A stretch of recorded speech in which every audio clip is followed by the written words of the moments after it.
Hello everyone, welcome back to my channel. In today's video, I will show you how to add PayPal payments to Shopify step by step.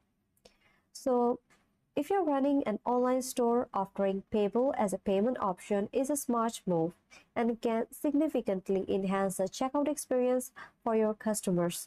So, let's dive right onto it. First thing first, head over to your Shopify admin page and make sure you're logged on to your account. Once you're on the home page of your store admin section, you will see a variety of options and tabs on the left side. Now you have to click on settings.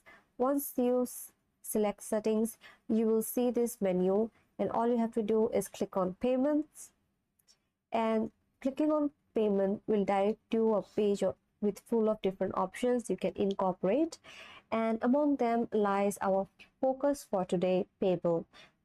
Now you can set up your PayPal account with Shopify at this stage. All you have to do is click on setup incomplete, this one, and now you can set up your PayPal account easily, and you will see this button like complete setup. Click on this and it will guide you through the configuration process necessary to link your PayPal account with Shopify.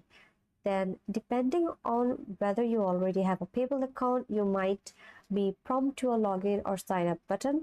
If you already have a PayPal business account, which is required for integration, simply enter your credential there.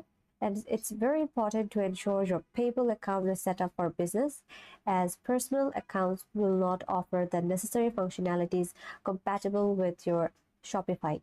And if you don't have a business account yet, do not worry, it's very easy. All you have to do is convert your personal account to your business one directly on PayPal's platform, simply following the prompts and provide any required information like your business name and other details. After you have successfully logged in or create your business account, Shopify will automatically connect and configure your PayPal as an active payment method. And that's all for today's video. If you found it helpful, please don't forget to support us with a like, subscribe, comment, and share. Thanks for watching and see you in my next video.